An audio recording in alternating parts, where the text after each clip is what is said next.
السلام علیکم فرینڈز، آج ہم سورہ رحمان کی فضیلت بیان کرنے جا رہے ہیں، مگر سب سے پہلے آپ سے گزارش کریں گے کہ ہمارے چینل کو سبسکرائب کر دیں اور ساتھ ہی ساتھ بیل آئیکن پر کلک کر دیں تاکہ ہماری آنے والی ہر نئی ویڈیوز کا نوٹیفیکیشن آپ کو ملتا رہے اور آپ کی اسلامی معلومات میں اضافہ ہوتا رہے اور ہماری حوصلہ افزائی ہوتی رہے۔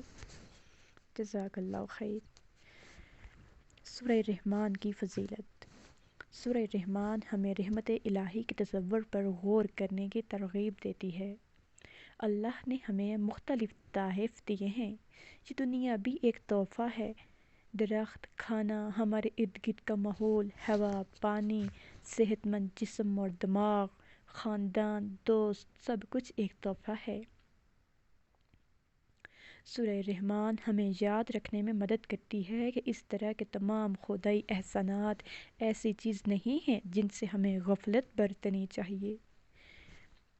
یہ آیت دہرانے سے کہ یہ تمہارے رب کی نعمتیں ہیں جنہیں تم جھٹلاتے ہو، یہ صورت ہمیں بتاتی ہے کہ ہم اپنے رب کی کسی نعمت کا انکار نہ کریں۔ یعنی تم اپنے رب کی کون کون سی نعمت کو جھٹلاؤ گے؟ سورہ رحمان میں یہ آیت بار بار آتی ہے، فَبِأَيِّ آلَاءِ رَبِّكُمَا تُكَذِّبَانِ، اور تم اپنے رب کی کون کون سی نعمت کو جھٹلاؤ گے۔ اس وقت کے مطابق کافر مسلسل اور مکروہ طور پر حق کا انکار کر رہے تھے اور مسلمانوں پر کھلے عام تشدد کر رہے تھے۔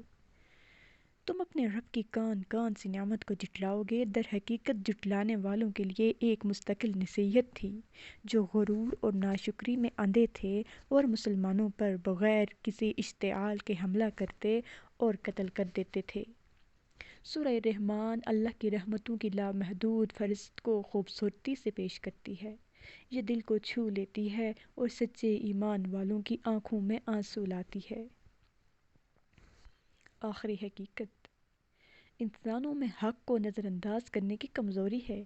ہم جانتے ہیں کہ ہر چیز فانی ہے، اس کے باوجود ہم دنیاوی دولت اور آسائشوں کے حصول میں دیوانہ ہیں۔ ہمیں اس بات کا علم ہونا چاہیے کہ اس زندگی میں ہمارے پاس جو کچھ ہے وہ مستقل نہیں ہے۔ ہمارے خاندان اور دوست ہمیں چھوڑ سکتے ہیں، اچھی صحت میں کمی آ سکتی ہے، ہماری دولت ختم ہو سکتی ہے، مگر پھر بھی ہم مغرور اور متکبر رہتے ہیں۔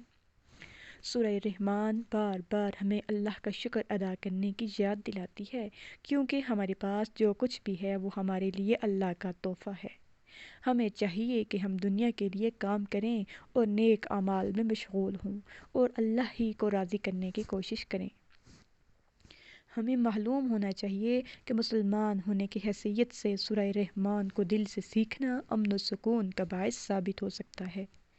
اپنے آپ کو اللہ کے مختلف احسانات کی یاد دلا کر ہم تناؤ اور ذہنی دباؤ کا مقابلہ کر سکتے ہیں اور اپنے ایمان کو بھی مضبوط کر سکتے ہیں۔